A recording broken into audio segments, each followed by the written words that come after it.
All right, we're getting crazy with the corned beef, stepping away from the traditional way of the long, slow, and low boil method. Instead, we're going to do more of a beef brisket type method, which this is a beef brisket. It's just right now a corned beef. So we're still going to use that spice pack, but to it, we're going to add a couple of extra little flavoring ingredients here. We got granulated garlic, onion powder, and we've also got some paprika. That's going to help to give it a little bit of color.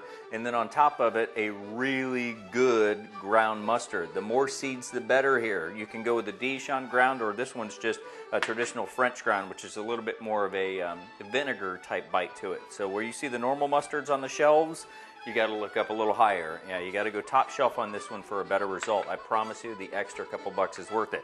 All right, this part starts easy. We'll mix up our dry ingredients right here in the bowl.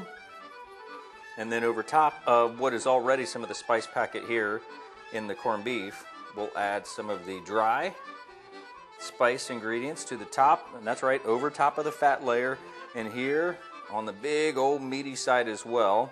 And then on top of that, we are going to use mustard here, basically. Yep, put it in your hands and then rub it in. This is going to build up the base of our rub and a lot of the flavor that's going to go in on the fat cap as well into our corned beef. And we want this thing covered, coated all the way around, all the sides. Now originally, because of culinary Nunnsense purposes, this thing was a honkin' huge brisket, but I've cut it in half, so it was about 10 pounds, and I cut it down to about 2 5-pound pieces. So inside of our tinted, or what is now just basically an aluminum foil lined baking tray or baking sheet, we are going to add with the fat side up into the middle of our aluminum foil. We want to make sure we're using heavy duty foil, and we also want to make sure that we've got the sides folded up here so that whatever liquid may come out stays trapped. And we also want to make sure that whatever mustard and spices got left behind on the plate, make it back to the meat. This is going to go into a 300-degree oven for 2 hours before we wrap the whole thing up and let it do some steam cooking before we cook it, brisket style. Now on to the side dish, or in this case, kind of the co-star. I want to go with sort of a Napoleon-looking thing here, so we're going to do a little bit of a stack. We start off with, believe it or not, that was just one small, shredded, on an old box grater there, sweet potato. To the sweet potato, we're going to add an egg. That'll be 1 egg, or about 1 egg for every 1 to 2, depending on how big your sweet potatoes are.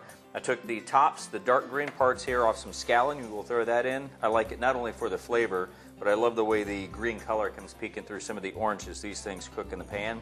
And then last but not least, we need this all to stay together. The egg is going to help to do that as a binder, but we're also going to need a little bit more stickiness to it. In this case, we're going to add some flour.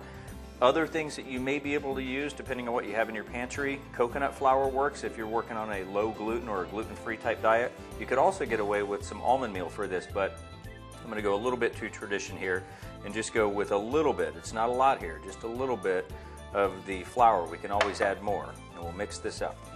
Now, flour is not going to remain a constant. Everything that changes in the atmosphere and or the water that's in your potatoes, whether it's humid inside, outside, or you've got a real wet potato, is going to change how much flour you use. So I've already put some in, but I want you to see that this still has sort of a shiny, wet look to it. That's not what we're looking for, so I'm going to add just a little bit more flour here. So far I put in maybe about a tablespoon at tops, so I'll add just about another, well, just shy of a tablespoon or so. Mix that in and see how it looks.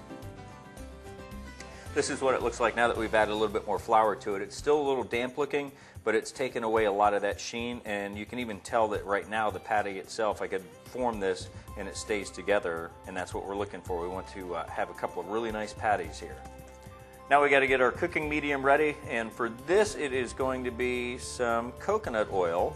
You can see that coconut oil is just about solid here at room temperature, but it melts very nicely. We're going to use that as our lubricant on our non-stick skillet. And in this case, I want a nice open area so I can get to my hash brown as it's cooking. So we're using a crepe and or even sort of an omelet pan here. I know you're thinking, oil on non-stick? Well, I want a little extra insurance here because the sweet potato does have a lot of sugar to it, and sometimes these things like to stick. And here's what I would say, if you're making these for the first time, make extras, because what ends up happening, well, it takes a little practice here to get the temperature of the pan just right before you start to get your potatoes just right. Into the center of the pan, as soon as they start to sizzle, like that one right there, we'll take our spatula We're going to mash these down to more like a latke or a hash brown type thickness. Just like any other hash brown or even a pancake, once it's brown, flip it over. We'll let these finish cooking for a couple of minutes and then finish them in the oven. Now let's turn our attention to the corned beef. First 2 hours of cooking time is done, and here's what we're going to do. We're going to pull out the brisket, and you can see some of the liquid that's come out of it. That's why we folded the edge up to hold that liquid in there. Now that liquid is going to act much like the way that traditionally these are boiled. This is going to help us get that tenderness out of the corned beef. And what we're going to do here is we're going to tent, and we're going to tightly tent at that, the beef. So I'm trying to get all my edges to match up here. I'm going to crimp it and fold it over, and I'm going to do the same on the edges here all the way around so that it traps the moisture and basically allows this to, we'll call it sort of steam, or maybe a little bit of boiling going on. Either way, it helps to hold in that the liquid that is now oozing out of this hot corned beef. That helps to tenderize it. Then what we're going to do, we'll pull this back off and finish cooking it so we get it to where it's just like a beef brisket and we can actually shred it. Back in the oven for at least another 2 hours, depending on your oven. It could be more cooking time. Here's what I was talking about with the scallions. You see where the green flecks are popping out of all of the nice orange colors there with the sweet potato. All right, so once they get browned on both sides, we're going to pull these off, put them onto a baking rack, and then from the baking rack, they are going to go in and join the corned beef. And the reason we're doing that is just to make sure the potato is cooked all the way through. And I can tell you this, we are literally minutes away from eating. And there you go, the new twist on the old favorite. You've got your regular rolled corned beef there, kind of semi-cooked traditionally. We let it boil a little bit in its own juice, and then we finished it just like you would a brisket to allow all of that interconnective fat to break down so that this can be shredded. We paired it with the potato latkes, and just for some show and some glam, we also sauteed up a little bit of cabbage and some bacon fat. So what you have there is the stack. We'll call it the St. Patrick's Day stack. And you can find the recipe, of course, on Facebook for Culinary Nunnsense. I think that if you break away from the old boil method, try the brisket method on your corned beef, pair it up with a little twist on the potatoes, the potato latkes. You too will say, when it comes to a St. Patrick's Day stack, there is none better.